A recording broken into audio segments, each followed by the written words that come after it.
And I didn't know he was into record collecting, serious record collecting, until quite a bit later. And even more so, he got me interested in a lot of records from different countries around the world. You mentioned Japan and Japanese recordings, but he's into a lot of different, and some of them are exceptional. But anyways, I'll start now. A picture of Robert Crumb in his home in France, holding a record. He's notorious for some cartoons, that self-deprecating cartoons of him, actually. You'll see a lot of his artwork is actually on the walls. So, he was born in Philadelphia in '43. His father was an illustrator for a combat magazine, a Marine combat magazine. He had 3 brothers and 2 sisters. One of the brothers committed suicide, Charles, the one that got him interested in cartooning. He started cartooning in grade school, and he was told by his teachers to stop, that he wasn't that good, but his brother Charles encouraged him, and he became what I consider an excellent cartoonist.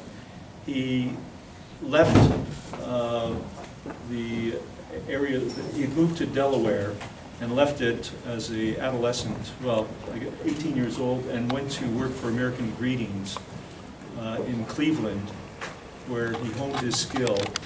And he met his first wife there, and later they decided to move to California.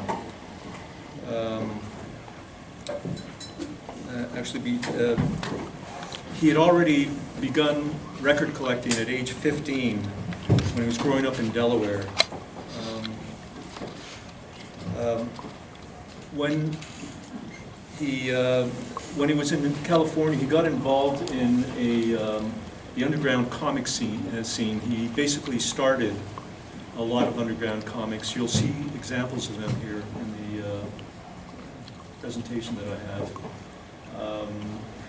In 1991, he decided to move to France because they were living in rural California, and there were some developers that were developing a property right near them, and they were pretty disgusted with what was happening with the development. It was a large development, and the movie that I first saw in 1994 shows them moving actually from California to France. So I'm just going to show you some of the cartooning that he's done. He started, sorry.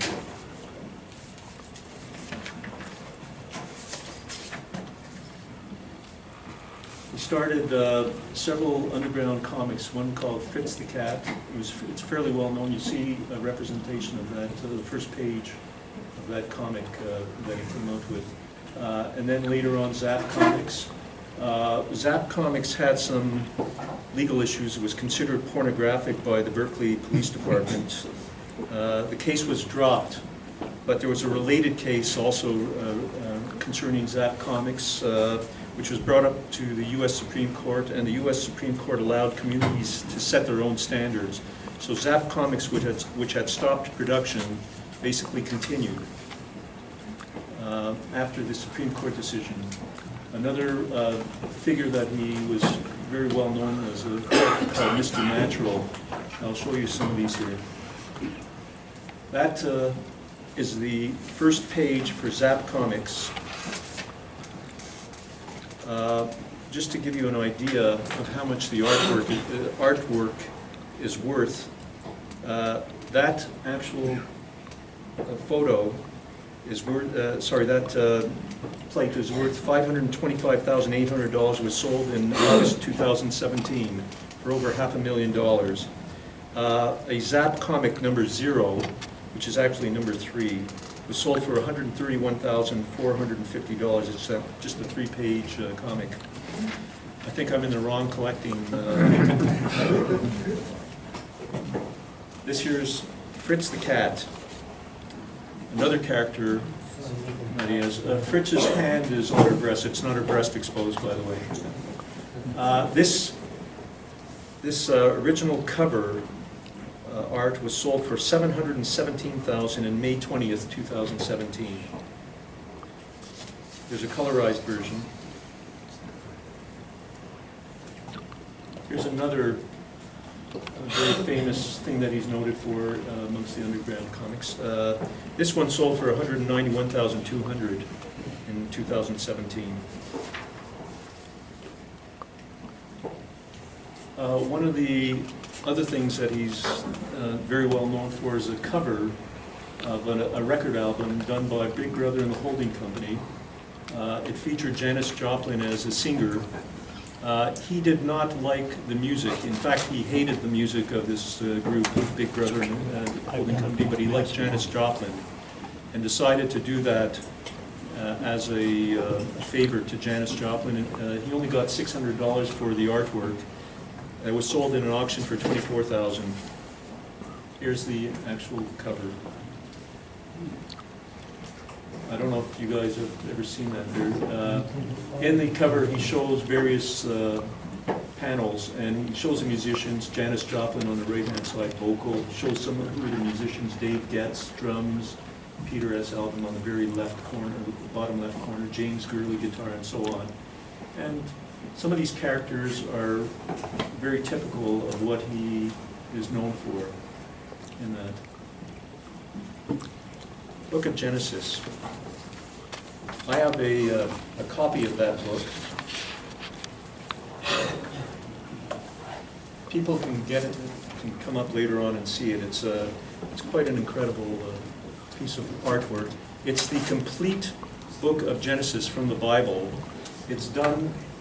It took 4 years to complete. He was approached by Norton to do it. Every single word of the original text in the Bible is actually in the book. He was paid $500,000 for the effort, and about a quarter of a million copies were actually sold. I think there might be more than that, but that's the latest figure I have. That's the cover of the book. Here's a sample of the artwork. This is from the Book of Lot, or the story of Lot. All right. I'm going to show a close-up of actually the first 2 panels of that later on.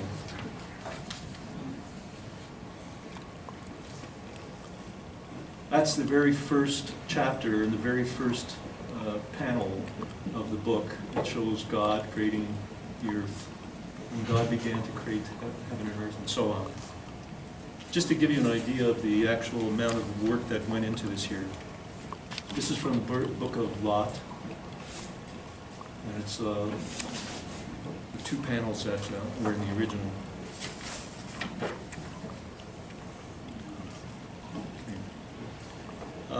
The film that got me interested in Crumb in the first place was done in 1994 by Terry Zwigoff. It's considered one of the best documentaries in 1994.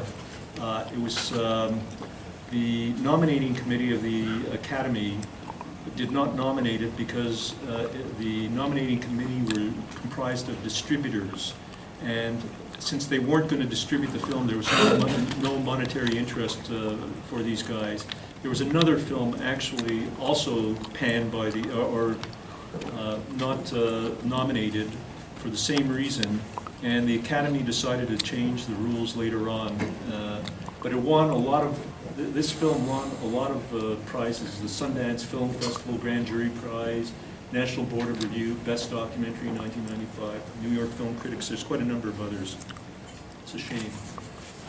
Oops. This is a. This is from the actual. This is just a trailer. Whoops. I'm sorry. Sorry. You better sit back. It wakes you up, I guess. Well, that noises sometimes start. This is Crumb in France. You hear the best part of the soul of the common people, you know, their way of expressing their connection to eternity, or whatever you want to call it. modern music doesn't have that calamitous loss that people can't express themselves that way anymore, you know.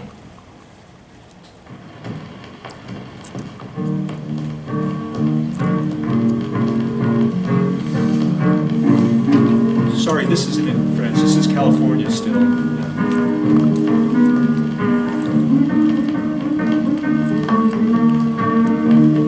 You'll see some of his artwork also.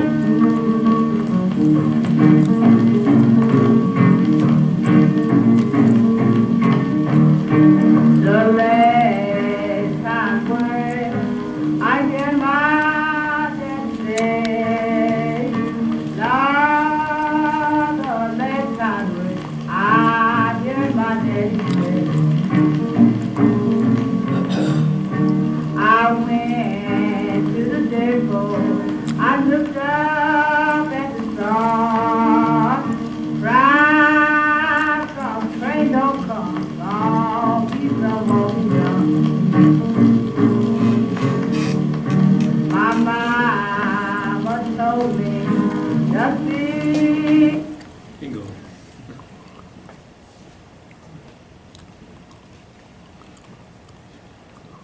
He's also a musician. He plays, oh, I'll go to that slide, sorry. He plays mandolin, guitar, banjo. I didn't know he played piano until I saw I reviewed the film Crumb and saw him actually on the keyboard, on the piano actually.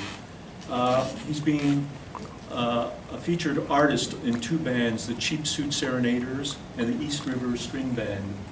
The Cheap Suit Serenaders included Terry Zwigoff, who had done the film Crumb that we just saw a trailer of. And there were Crumb played guitar, I think banjo, Zwigoff played cello, and so on. There were two other members. The East River String Band with John Hennigan and Eden Brower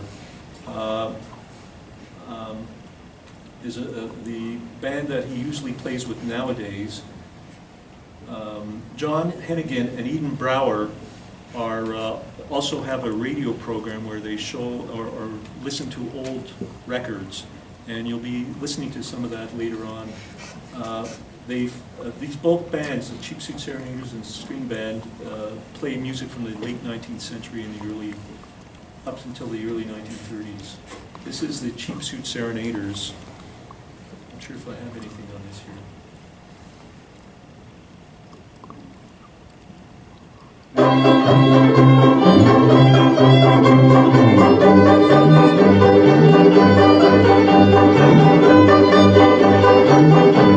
Oops, sorry.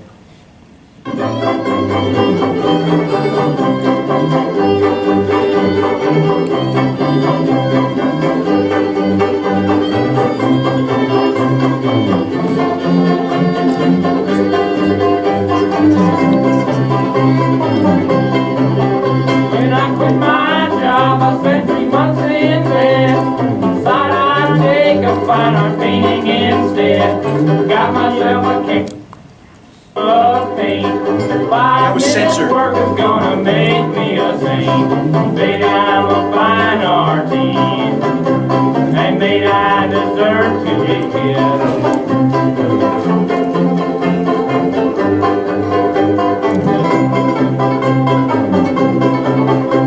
My paintings are famous and they're worth lots of dough. Pretty girls all hang around my gallery show. I'm as good with my paintbrush as I am with my lips.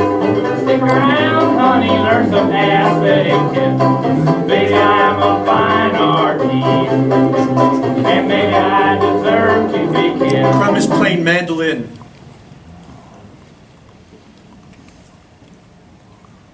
This is the other band that he was part of called the East River String Band. It's a video. And you'll see Eden Brower singing. She also plays ukulele, and John Hennigan played guitar. This is in France.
What year would you date that picture? Oh, no, this is done in France, probably around 2004, something like that.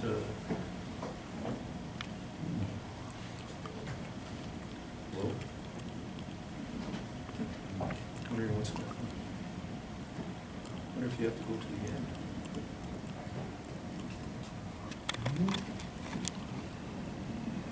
end. Sounds so fun to play.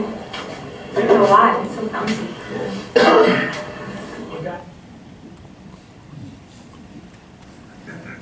Record collecting, that's what we're into. 6,500.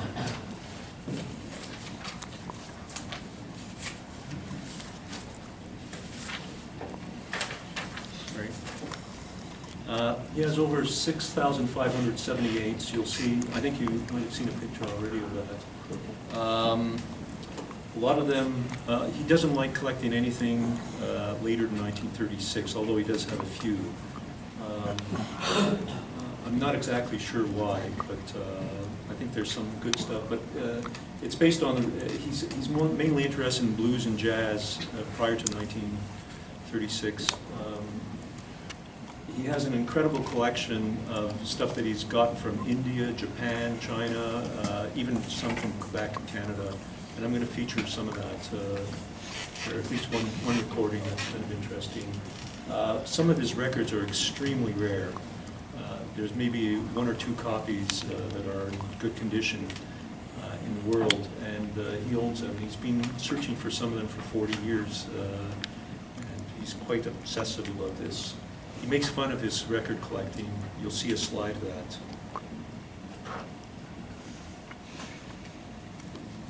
That's him in France, in front of his records. He's very, very organized. Mark pointed out that there might be a Vogue record just above his head on the right hand, just a little bit above his head on the right. But I'm not 100% sure.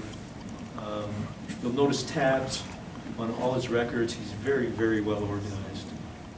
This was an article done about him and his record collecting. For anybody who's interested in his audio system, I sort of am. Keith might have been. It features a Macintosh C8 preamp, a Grundig PS67, also known as the Lenko 78, which is very, very in demand right now. It's an old machine from the 1960s, but really highly regarded. A Radio Craftsman C50 power amp, it's only 10 watts, and also JBL C40 speaker called a Harkness. Obviously, he only plays mono, so it's only one speaker. And that's him in front of his system. This is a cartoon of him and his record obsession. I'm going to go through each one of the panels separately, but you can get a good idea of what... And I'll stop between each one of them. Here, that's him kissing. On the one hand, I love my record so much. The Bumps by Jeanette Cinca Jazzers. This is such a great record. Love it, love it. Rare, too. Okay, on the other hand, I worry endlessly about being so attached to mere material objects. As long as those records are in here, I'll never attain higher consciousness. His wife is sleeping next to him, snoring. Here. It's a sickness, really, and let's be honest, it's more than just the love of music. It's collecting mania, the thrill of possession, the owning of a fetish object, the mysterious attraction of the series syndrome. Oh boy, I got all three of the Big Chief Henry's Indian string band records. Gloat, gloat. His wife saying, "You don't say." Bored wife. There he is. So what? The guy's entitled to have a hobby, you might say, but where does hobby leave off and anal obsession take over? God damn it. Why won't he trade me that copy of Banjo Sam by Wilmer Watts? He knows how bad I need the record, that lousy asshole. He's ignoring music. Sometimes I think the wisest thing would be to just get rid of the whole damn collection, but then if I start thinking about that too much, I get very sad. Oh no. How could I ever part with my copy of Happy Days and Lonely Nights by Charlie Fry and his $1 Million Peer Orchestra, Victor 21610. Anybody have that? I know if I did get rid of them, I'd feel 600 pounds lighter. I'm free, anal retentives have trouble letting go of things. Let's face it, this is neurotic behavior. Kind of cute.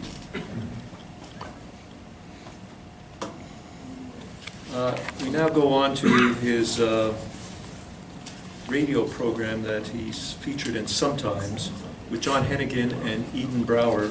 We saw the two of them playing earlier in France.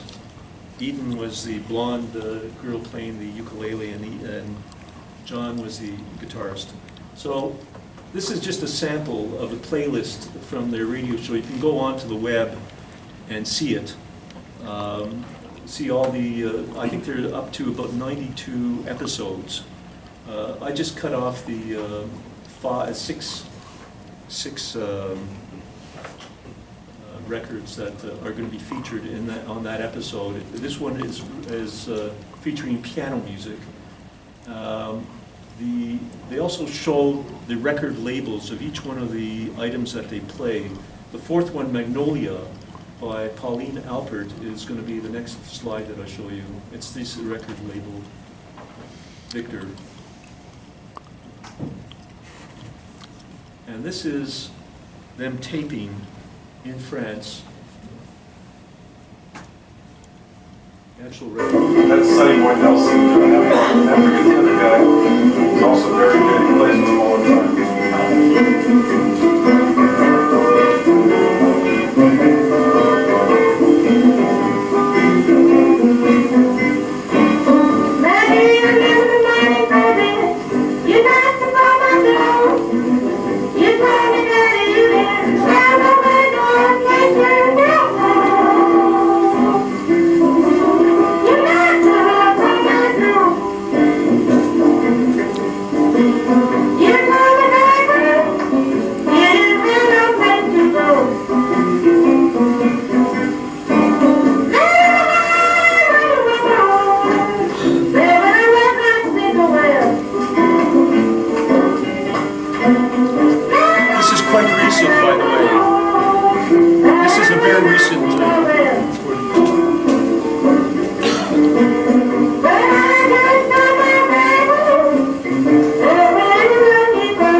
That was her singing, eh? It's being recorded. You can see the computer on the right-hand side. With John Hennigan seated, but you don't see him. John Hennigan and Eden are married, by the way, the two. This is an interesting, from the same radio program that they broadcast. I happened to find a recording from a Montreal pianist by the name of Vera Guilleroff. What's so interesting about this is it was done in 1926, but the recording includes Herbert Berliner. In it, Herbert Berliner was the father of Oliver Berliner, who was actually here, how many years ago, Mark? About 5 years ago. And she was a phenomenal pianist. I have a little bit of her biography. A ragtime piano player and composer. She lived from 1902 to 1976. Sometimes called the Princess of Radio, she began her career as an accompanist for silent films at Montreal's Regent Theatre on Avenue du Parc at Laurier. Fred lived very close by. She performed for the first remote broadcast in 1923 for Montreal's XWA radio station, later called CFCF. She plays A Cup of Coffee, a Sandwich, and You on Stark 391B. Recorded in Montreal on the 4th of January 1926. This is taken from a Pathé Master. The vocal chorus is sung by Herbert Berliner, the son of Emil Berliner, inventor of a flat disc record. Herbert Berliner experimented with electrical recording in January 1924 and supplied electrical masters for Pathé and Gennett in 26. Whoops. Hello.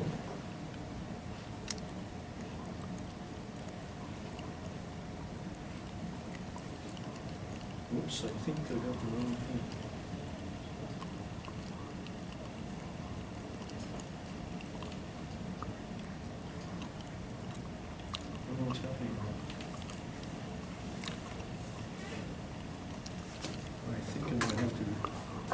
downtown after the spot for the separation. Tiny girl. Oh, something happened there. Go back. Oh, jump in. Sorry. Okay. Try this again.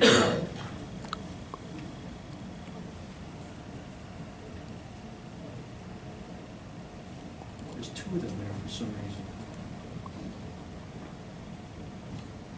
Okay, here we go.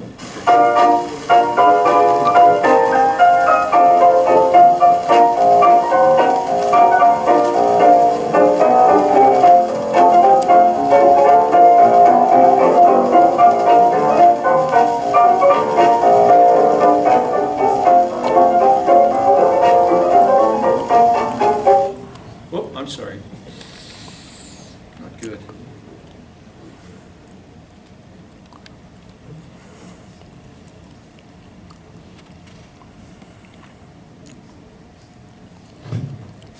Okay, here we go.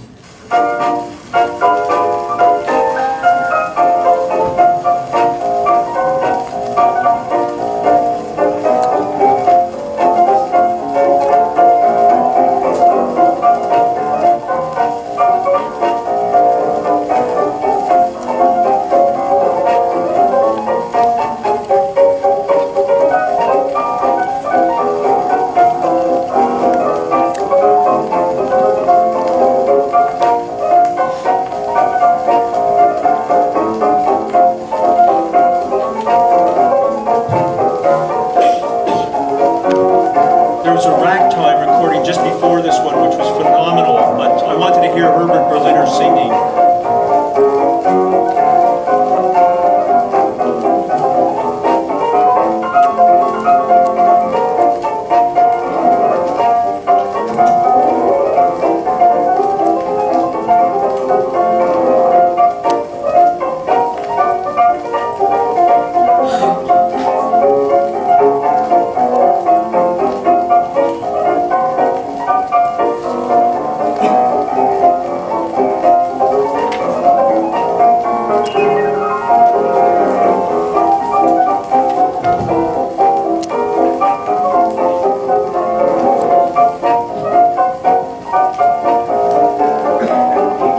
Now Herbert comes in.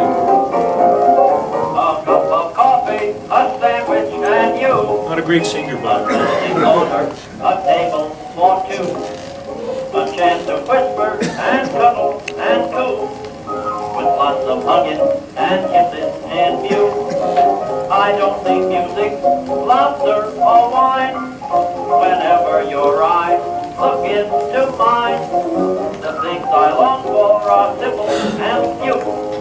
A cup of coffee, a sandwich, and you.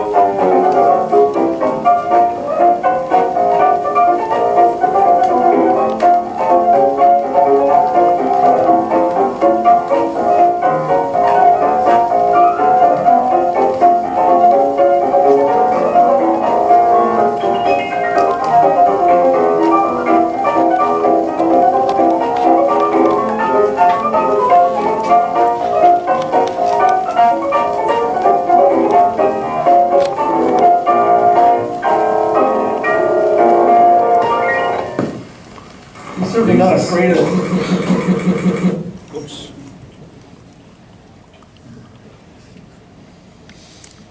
Okay, a little bit of information on Whistler and his jug band. So this was actually on the radio program, but it was just, you're just going to listen to the music. But I actually found on the web the actual band doing the same thing that was on the radio program. They recorded, Whistler and his jug band recorded for several labels from the mid-1920s through the early 30s and influenced many of the jug bands that followed. The group was formed in 1915 in Louisville, Kentucky by guitarist, vocalist, and whistler Buford Threkeld. In June 31, the band recorded in Louisville, Folding Bed for Victor. That's what this is. Went downtown after the spot for the separation. Tiny girl. Carry along, they don't step now, so don't run hard, just get him in there. Come on now.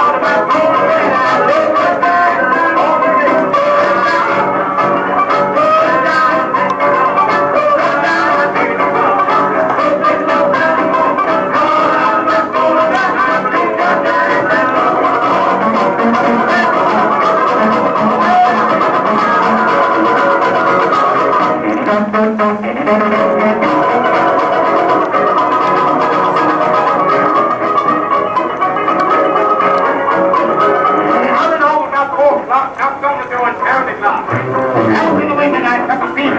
Keep that face free. Now on the big high, on the big high.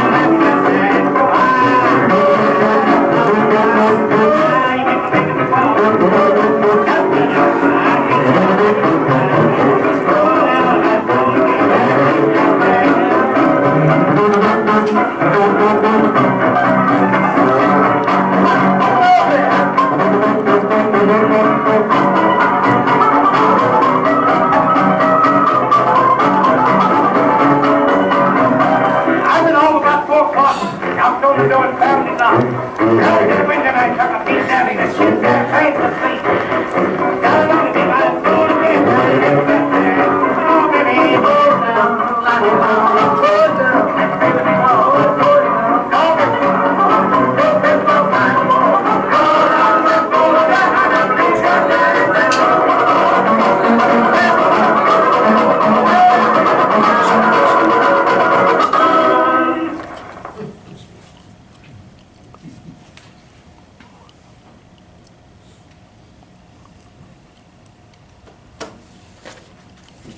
Okay, there's a book that Crumb, actually, he used to do cards for of jazz artists and blues artists, and some country. So actually, that's Whistler and his Jug Band, by the way. They decided to create a book with all the actual pictures of all the artists that he actually drew pictures of, and included a CD from his own personal collection of some of the artists that he liked. I'm going to be playing one of those. Actually, sorry, I'm going to play from one of the guys that he liked as featured in the book, but it's not going to be from the CD. Each card has a brief biography of the musician, and there's 21 recordings in the actual CD that's included in the book. These are samples of some of the pictures that he's done, or actually drawings that he's done for each one of the musicians. One of them is called, later on, well, if you ever get into it, is a guy called Charlie Patton. He actually has a story of his life done in cartooning. This one, the one that I'm going to be playing is a guy called Tiny Parham. What's interesting, he was born in Winnipeg. Hartzell Strathdean Tiny Parham. Grew up in Kansas City, moved to Chicago in 1925, led several small bands, worked as an arranger and talent scout at Paramount Records, played organ and piano in theaters. He cut 38 sides for Victor between 28 and 30 under the name of Tiny Parham. Throughout the 30s, he continued to lead and tour with his own bands and played organ in a Chicago roller skating rink in 1939 and 40. He died in a dressing room in Milwaukee during a show in 43. It's featured, so this is the next video that I'm going to be showing is something called Voodoo. Crumb has a CD of Mojo. I'm not going to be playing that, but it's basically from Tiny Parham, this one. It's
This is what a reviewer in The Guardian said about that particular piece called Voodoo. Parham and his violinist, Elliot Washington, create something here, and with their own gloriously discordant track Voodoo, that surely prefigures an exotica boom that wouldn't truly arrive for another 30 years.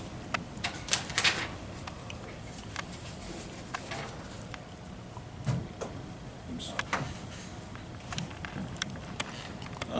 There's another item that I have here. It's called, I think I have it. Nope, I don't think I got it. It's, yeah, Chimping the Blues. It's a CD, a radio program that was done in 2003 in Pennsylvania with a guy called Jerry Zoltan. Jerry Zoltan was a record collector also, and he's a professor at Pennsylvania, Pennsylvania State University, and they both have been trading records. They both have extremely rare records. They decided to do this program in 2003 and introduce an audience to some of the music that they love. Before each selection on a CD, there's a little bit of banter. I think that's why he calls it chimping, or monkey talk, essentially. Some information. Yeah. Zoltan delved deep into overlooked African-American gospel and rhythm and blues artist recordings. He went on to become an educated musician and producer. Here's a selection. So this is the cover again, typical Crumb. They're basically fighting over a record. And Crumb's on the right-hand side. Yeah, it plays pretty well. Hair cracked, barely audible. No stripping, thank God. I believe it's one of the rare Charlie Patton Paramounts. Only a few known copies in clean shape. Careful when you touch it. Ooh, I'm green with envy. Boy, oh boy, almost no groove wear. Let's give it a spin. And then he explains what chimping, chattering, chimping. That's 2003. So this is one of the actual items on the record. And they discuss, this is sort of a brief discussion of what a washboard music is. Funkier. This is a washboard aggregate that sounds to me like an old jazz band. It predates the jazz bands. These string bands go back to the late 19th century. This black string band thing was, you see these old photos from the 1880s of these guys playing mandolins and cellos and that kind of stuff, fiddles. Yeah. And jazz with horns, kind of a later development. Now we're going to play. This is from his CD. That was discussed on the radio, Chimping the Blues. But this, I just picked this off the web. It's the same basic music. Oh, actually, there's a little bit of information about Bobby Weekend.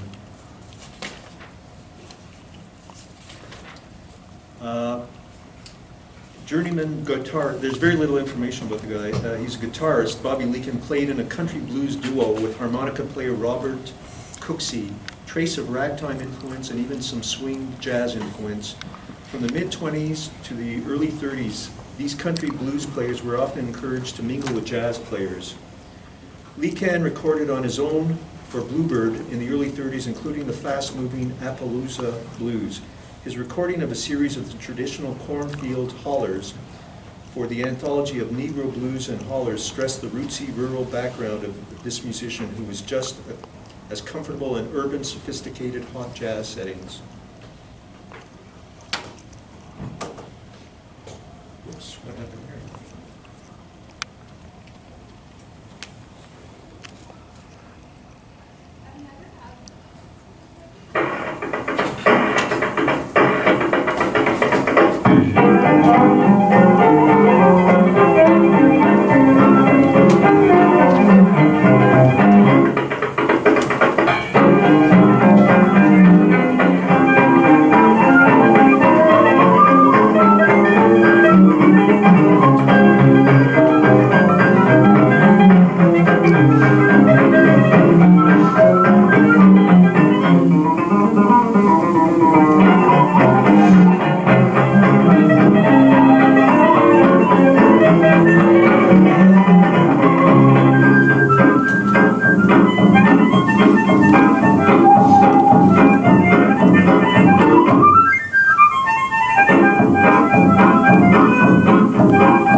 last slide. He, okay. There's a collection of records that were put onto CD that are extremely rare. And Crumb did the album cover for it, which I'm going to show later. Some of them include like Black Patty records are evidently the holy grail in record collecting for blues. Some of they're worth thousands of dollars each. I'm told one of them might be up to 50,000 pounds. So the Yazoo Records put these very, very rare records out in 2006. Crumb only contributed to the drawings, and there's actually a booklet that he contributed a little bit to. The Son House, who was a recording artist in the all the way up until the 70s, I believe. There are 2 recordings of his in this here, this two CD set that have never been actually heard before. They were discovered and put onto this here CD. Great booklet on obsessive collectors, and again, it has some Black Patty recordings. That's the cover again. After 40 years, at last, it's mine. Nice, clean copy to look at the luster of those grooves. Just arrived after months of tedious negotiations. Super rarities and unissued gems of the 1920s and 30s. The Dead Sea Scrolls of record collecting. That's it. This is just the end.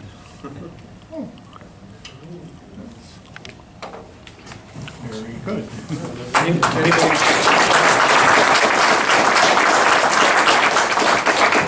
If anybody wants to see some of his artwork, not related to records, but just his drawings, you can see some of them here. And also some from the sketchbook. Some of it is pretty raunchy, I have to say. I have to turn to pages, stuff that he's drawn. I think that's his wife, by the way. He's uninhibited in what he draws, so let's put it that way. Okay. Any question? Question? Yes. You're probably aware of this, but I have a 78 recording that he issued, Robert Crumb, and it's Keep On Truckin' Orchestra on the Ordinary label. He obviously did the label work on it. Yeah. And it's a vinyl, but he said, I got it from Don Frank years ago, and Don said that it was the last 78 RPM recording ever issued. Really? Yeah. Do you know about that? I've actually seen it. I've seen it on the web. I don't have it. Yeah, but it's a great record. I knew he did that. Yeah. Yeah. I don't know too much about it, other than I've seen it I on- wondered if he'd done any others. I know he's really involved in this radio program with John Hennigan and Yeah. Eden Brower. That's all I've seen so far. And he does. This must be about 1969 or so. Yeah, that's. Around there, maybe? It might be, I think, a little later. But Yeah, it you're could right, be, it might be but 69. not much, I think- not much later. You're right, it's quite late Yeah. at the time. Yeah. But if Could've you, brought it. he lives in the south of France now, and he sometimes sets himself up with Eden Brower and John Hennigan and plays music in front and in the village that they live in France, just for the locals. Yeah. That's about all he does. He does travel a lot to comic conferences and stuff like that. He's gone to India and he's found a fabulous collection in India. He's of old records. Yeah. Yeah. Any more questions? Well, thank you, Harold. That's amazing.